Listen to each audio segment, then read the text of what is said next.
ಸಾವು ಅಂದರೆ ಏನೋ ರೂಪದ ಬದಲಾವಣೆ ಅಷ್ಟೇ. ಈಗ ಈ ದೇಹಕ್ಕೆ ಈ ರೂಪ ಇದೆ, ಸತ್ತ ಮೇಲೆ ಮತ್ತೊಂದು ರೂಪವನ್ನು ಪಡೆದುಕೊಳ್ಳುತ್ತದೆ. ಸತ್ಯವಾದದ್ದು, ಚೈತನ್ಯಪೂರ್ವಕವಾದದ್ದು ಅದು ಹೊರಗಡೆ ಹೋಯಿತು. ಯಾವಾಗ ಈ ಒಳಗಡೆ ಆತ್ಮಿಕನಾದಂತಹ ಆತ್ಮನು ಹೊರಗಡೆ ಹೊರಟೋದ್ನೋ ಆಗ ಈ ಶರೀರ ಜಡದಂತೆ ಬಿದ್ದು ಹೋಗುತ್ತೆ. ಮತ್ತು ಪಂಚಭೂತಗಳು.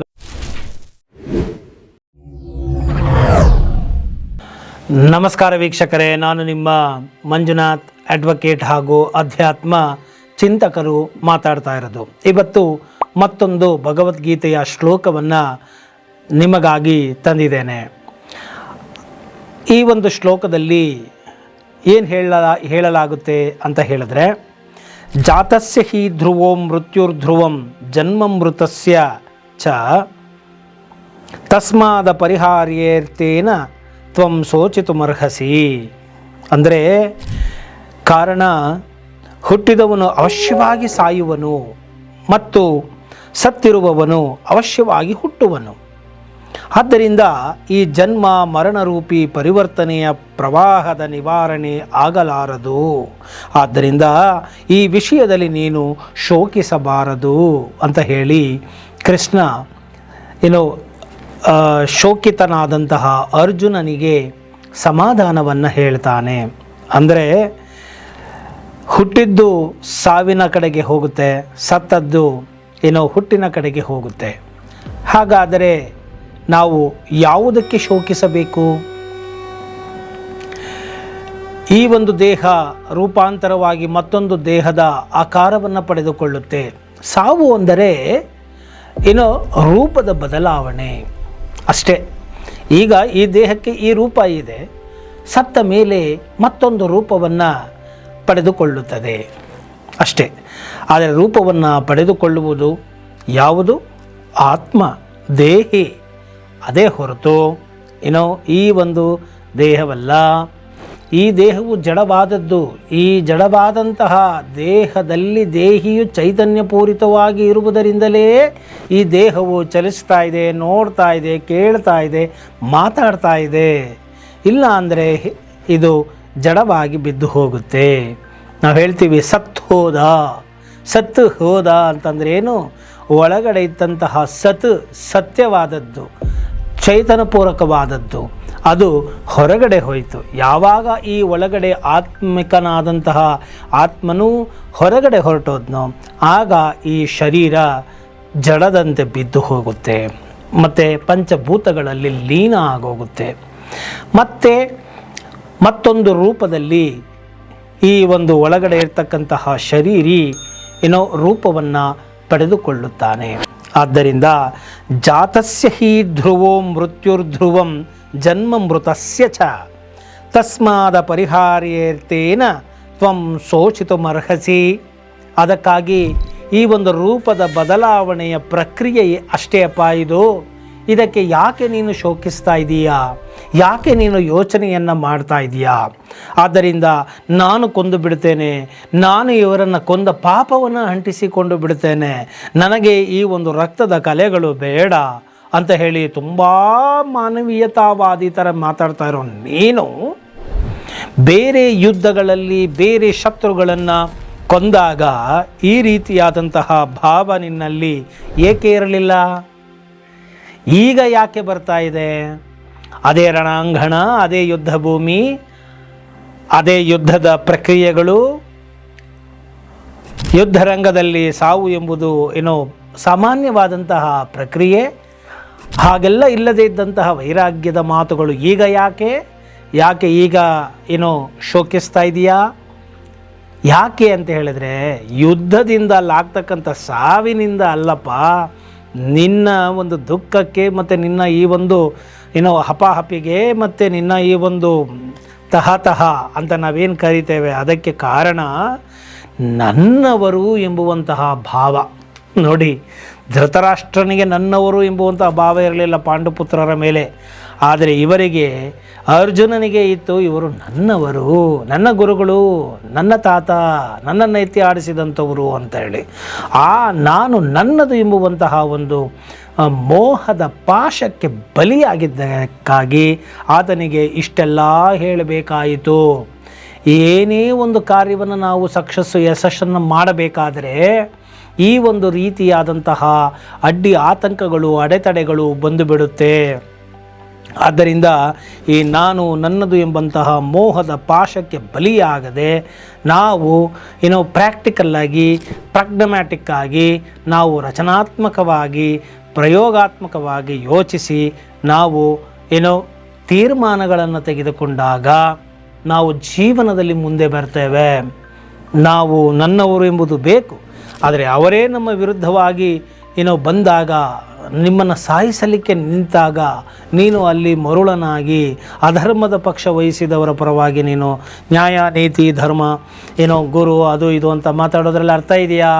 ಖಂಡಿತ ಇಲ್ಲ. ಆದ್ದರಿಂದ ಎಷ್ಟೇ ಒಳ್ಳೆಯವರಾದರೂ ಕೂಡ ಅಧರ್ಮದ ಪಕ್ಷವನ್ನು ವಹಿಸಿ ಅವರು ಯುದ್ಧವನ್ನು ಮಾಡಲಿಕ್ಕೆ ಬಂದಿರೋದರಿಂದ ಅವರನ್ನು ನೀನು ಸದೆಬಡೆಯಬೇಕು. ನಾನು ನನ್ನದು ಎಂಬುವಂತಹ ಮಾತುಗಳು ರಣಾಂಗಣದಲ್ಲಿ, ಅದರಲ್ಲೂ ಒಬ್ಬ ಕ್ಷತ್ರಿಯನಿಗೆ ಒಳಿತಲ್ಲ ಇಂತಹ ಮಾತುಗಳು ಅಂತ ಹೇಳ್ತಾ, ಜಾತಸ್ಯ ಹಿ ಧ್ರುವಂ ಮೃತ್ಯು ಧ್ರುವಂ, ಅಂದರೆ ಹುಟ್ಟಿದ್ದು ಸಾಯಲೇಬೇಕು, ಸತ್ತಿದ್ದು ಹುಟ್ಟಲೇಬೇಕು.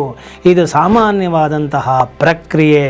ಆದ್ದರಿಂದ ಇಂತಹ ಒಂದು ಸಾಮಾನ್ಯ ಪ್ರಕ್ರಿಯೆಗೆ ನೀನು ಯೋಚಿಸಿ ಫಲವಿಲ್ಲ. ಇದರ ಬಗ್ಗೆ ನೀನು ಯಾವುದೇ ರೀತಿಯಾದಂತಹ ಮರುಕವನ್ನು ವ್ಯಕ್ತಪಡಿಸಬೇಡ, ಮತ್ತು ಮರುಳನಾಗಬೇಡ, ದುರುಳನಂತೆ ಮಾತನಾಡಬೇಡ, ಮೋಹಿತನಾಗಬೇಡ ಎಂಬುವಂತಹ ಒಂದು ಎಚ್ಚರಿಕೆಯ ಮಾತನ್ನು ಮತ್ತು ಒಳ್ಳೆಯ ವಿಚಾರವನ್ನು ಶ್ರೀ ಕೃಷ್ಣ ಪರಮಾತ್ಮನು ಅರ್ಜುನನಿಗೆ ಆತನ ಒಂದು ಮಂಕು ಕವಿದಂತಹ ಬುದ್ಧಿಗೆ ಜ್ಞಾನದ ಸಲಾಕೆಯಿಂದ ಹೊಡೆದು ಆತನನ್ನು ಎಚ್ಚರಿಸಿದಂತಹ ಶ್ಲೋಕ ಇದಾಗಿದೆ. ಆದ್ದರಿಂದ ಪ್ರಿಯ ಭೀಕ್ಷಕರೇ, ಗೀತೆ ಎಂಬುದು ಅಮೃತದ ಮಡು. ಇದರಲ್ಲಿ ಯಾರು ಬೀಳ್ತಾರೋ ಅವರಿಗೆ ಸಾವಿಲ್ಲ. ಸಾಮಾನ್ಯ ಮಡುವಿನಲ್ಲಿ, ನೀರಿನ ಮಡುವಿನಲ್ಲಿ ಬಿದ್ದು ಬಿಟ್ಟರೆ ಮನುಷ್ಯ ಸತ್ತು ಹೋಗ್ತಾನೆ. ಆದರೆ ಗೀತೆ ಎಂಬುದು ಅಮೃತದ ಮಡು. ಈ ಅಮೃತದ ಮಡುವಿನಲ್ಲಿ ಬಿದ್ದರೆ ಮನುಷ್ಯನು ಅಮರನಾಗುತ್ತಾನೆ. ನೋಡಿ ಎಂತಹ ಮಾತು!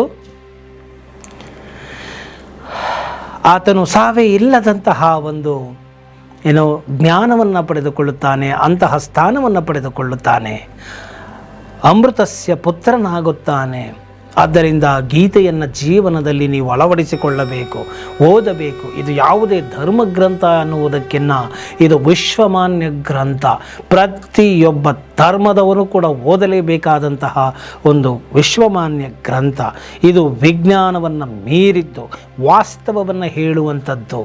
ಇಲ್ಲಿ ನೀನು ಕುರುಡಾಗಿ ಯಾವುದೋ ಒಂದು ಆಕಾರವನ್ನು, ಒಂದು ಹೆಸರನ್ನು, ಒಂದು ನಾಮವನ್ನು, ಅದೇ ದೇವರು ಮಿಕ್ಕಿದ್ಯಾವುದೂ ಅಲ್ಲ ಎಂದು ಹೇಳುವಂತಹ ಗ್ರಂಥವಲ್ಲ ಇದು ಸತ್ಯವನ್ನು ಹೇಳುವಂತಹ ಗ್ರಂಥ, ಸಾರ್ವತ್ರಿಕ ಸತ್ಯವನ್ನು ಸಾರುವಂತಹ ಗ್ರಂಥ, ದೇಹಿಯೇ ಹೇಳುವಂತಹ ಗ್ರಂಥ, ನಿತ್ಯ ಅನಿತ್ಯ ವಿವೇಕಗಳನ್ನು ಕೊಡುವಂತಹ ಗ್ರಂಥ, ಸತ್ಯ ಅಸತ್ಯಗಳ ವಿಶ್ಲೇಷಣೆಯನ್ನು ಮಾಡುವಂತಹ ಗ್ರಂಥವಾಗಿದೆ. ಸಾರ್ವತ್ರಿಕವಾಗಿ ಸತ್ಯವನ್ನು ಸಾರುವಂತಹ ಗ್ರಂಥವಾಗಿದೆ. ಇಡೀ ವಿಶ್ವದ ಮೂಲೆಯಲ್ಲಿ ಹೋದರೂ ಕೂಡ H2O ಹೇಗೂ ಬೆಂಕಿ ಸುಡುವುದು ಹೇಗೆ ಸತ್ಯವೋ ಹಾಗೆ ಗೀತೆಯ ಶ್ಲೋಕಗಳ ಅರ್ಥವನ್ನು ನಾವು ಅರ್ಥೈಸಿಕೊಂಡು ಬಿಟ್ಟರೆ ವಿಶ್ವಮಾನ್ಯರಾಗಿ ಬಿಡ್ತೇವೆ, ಮತ್ತು ನಾವು ಅಮೃತ ಪುತ್ರರಾಗಿ ಬಿಡ್ತೇವೆ, ಅಮರರಾಗಿ ಬಿಡ್ತೇವೆ. ಇದು ಗೀತೆಯಲ್ಲಿ ಬರುವಂಥ ಒಂದೊಂದು ಶ್ಲೋಕಗಳು ಅಮೃತದ ಬಿಂದುವಾಗುತ್ತೆ. ನಮ್ಮನ್ನು ನೋಡಿ, ಮರಣದ ಕಡೆಗೆ ಹುಟ್ಟಿದವನು ಸಾಯ್ತಾನೆ, ಸಾಯ್ದವನು ಹುಟ್ಟುತ್ತಾನೆ. ಇದು ಪ್ರೋಸೆಸ್ ಚಲಿಸ್ತಾ ಇದೆ. ಎಲ್ಲವೂ ಈ ಜಗತ್ತಿನಲ್ಲಿ ಚಲಿಸ್ತಾ ಇದೆ. ಅದರಲ್ಲಿ ದೇಹವು ಕೂಡ ಚಲಿಸ್ತಾ ಇದೆ. ಈ ಮಾತನಾಡುವಂತಹ ಸಮಯ ಹೊರಟೋಯ್ತು, ತನಗೆ ಈ ಸಮಯ ಬರೋದಿಲ್ಲ. ಈ ದೇಹಕ್ಕೆ ಇಷ್ಟು ಸಮಯ, ಇಷ್ಟು ಆಯಸ್ಸು ಅಂತ ಇದೆ. ಅದರಲ್ಲಿ ಒಂದಷ್ಟು ಆಯಸ್ಸು ಈಗ ಕಳೆದಿದ್ದಾಯಿತು, ಚಲಿಸ್ತಾ ಇದೆ. ನಾವು ಸ್ಥಿರವಾದಂತಹ ಭೂಮಿಯಲ್ಲಿ, ಸ್ಥಿರವಾದಂತಹ ಪ್ರದೇಶದಲ್ಲಿ ನಾವಿದ್ದೇವೆ ಅಂತ ನಾವು ಅನಿಸ್ಕೊಂಡ್ರು ಹೇಗೆ ಈ ಭೂಮಿಯು ಕೂಡ ಚಲಿಸ್ತಾ ಇದೆಯೋ ಆದರೆ ನಮಗೆ ಗೊತ್ತೇ ಆಗ್ತಾ ಇಲ್ವೋ, ಹಾಗೆ ನಿಮ್ಮ ಆಯಸ್ಸು ಪ್ರತಿ ಕ್ಷಣವೂ ಕೂಡ ಚಲಿಸ್ತಾ ಇರುತ್ತೆ. ಸೊ ಆದ್ದರಿಂದ ಈ ಚಲಿಸ್ತಾ ಇರ್ತಕ್ಕಂಥದ್ದು ಸಾಮಾನ್ಯವಾದಂತಹ ಪ್ರಕ್ರಿಯೆ ಆಗಿದೆ. ಈ ಒಂದು ಪ್ರಕ್ರಿಯೆಯನ್ನು ನೀನು ಸೀದಾ ಸಾದಾ ಅದನ್ನು ಒಪ್ಪಿಕೋ. ಮತ್ತು ಈ ಒಂದು ಚಲಿಸುವಿಕೆಯು ನಿರಂತರವಾಗಿ ಇರುವುದನ್ನು ಅಷ್ಟೇ ಶಾಶ್ವತವಾಗಿ ನಿತ್ಯವಾಗಿ ನೋಡ್ತಾ ಇರ್ತಕ್ಕಂತಹ ಒಂದು ಅಸ್ತಿತ್ವ ಇದೆ. ಆ ಅಸ್ತಿತ್ವವೇ ಆತ್ಮವಾಗಿದೆ. ಆ ಆತ್ಮವೇ ನಿನ್ನ ಸ್ವರೂಪವಾಗಿದೆ. ಅದನ್ನು ನೀನು ಅರ್ಥ ಮಾಡ್ಕೋ. ಅದನ್ನು ಬಿಟ್ಟು ನೀನು ಚಲಿಸ್ತಾ ಇರ್ತಕ್ಕಂತಹ ಈ ದೇಹ ಅಲ್ಲ, ಈ ದೇಹವು ಚಲಿಸ್ತಾ ಇದೆ ಸಾವಿನಿಂದ. ಪುನರಪಿ ಜನನಂ ಪುನರಪಿ ಮರಣಂ ಪುನರಪಿ ಜನನಿ ಜಠರಿ ಶಯನಂ ಅಂದ ಹಾಗೆ ಇದು ಹೋಗ್ತಾ ಇರುತ್ತೆ.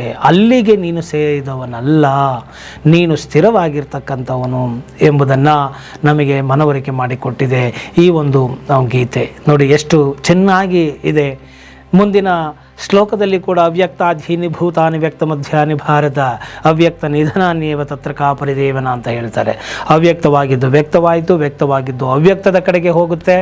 ಹುಟ್ಟಿದವನು ಒಂದಷ್ಟು ದಿವಸ ಇರ್ತಾನೆ, ತಿರ್ಗ ಮತ್ತೆ ಸಾವಿನ ಕಡೆಗೆ ಹೋಗ್ತಾನೆ. ಮತ್ತಿನ್ನೆಲ್ಲೋ ಅವ್ಯಕ್ತವಾಗಿತ್ಕೊಂಡು ಮತ್ತೆ ತಿರುಗಿ ಇನ್ಯಾವುದೋ ಜನ್ಮದಲ್ಲಿ ಇನ್ಯಾವುದೋ ಒಂದು ರೂಪದಲ್ಲಿ ವ್ಯಕ್ತನಾಗ್ತಾನೆ. ಆದ್ದರಿಂದ ಸಾವು ಅಂದರೆ ಎದುರುವಂಥದ್ದು ಅಲ್ಲ, ನಮಗೆ ಆ ಒಂದು ರೂಪದಲ್ಲಿ ದಕ್ಕೋದಿಲ್ಲ ಅಷ್ಟೇ ಮುಂದಕ್ಕೆ ಅನ್ನೋದನ್ನು ತಿಳಿದುಕೊಂಡು ಅವರ ಆದರ್ಶಗಳನ್ನು ನಾವು ಪಾಲನೆ ಮಾಡ್ತಾ ಮುಂದೆ ಒಳ್ಳೆಯ ಕಾರ್ಯಗಳ ಕಡೆಗೆ ನಮ್ಮ ಗಮನವನ್ನು ಕೊಡಬೇಕೇ ಹೊರತು ನಾವು ಈ ಒಂದು ಯಾರೋ ಒಂದು ಸಾವನ್ನು ನೋಡಿ ನಾವು ತುಂಬ ದುಃಖಿತರಾಗಿ ನಮ್ಮ ಕರ್ತವ್ಯಗಳನ್ನು ನಾವು ಮರೆತು ಮತಿಭ್ರಾಂತರಾಗಿ ಇರಬಾರದು.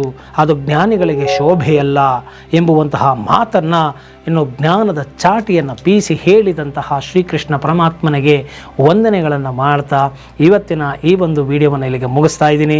ಇಷ್ಟ ಆಗಿದೆ ಆದಲ್ಲಿ ಮರೆಯದ ಹಾಗೆ ಲೈಕ್ ಕೊಡಿ ಹಾಗೂ ಇತರರಿಗೂ ಕೂಡ ಶೇರ್ ಮಾಡಿ. ಜೈ ಹಿಂದ್, ಜೈ ಕರ್ನಾಟಕ ಮಾತೆ.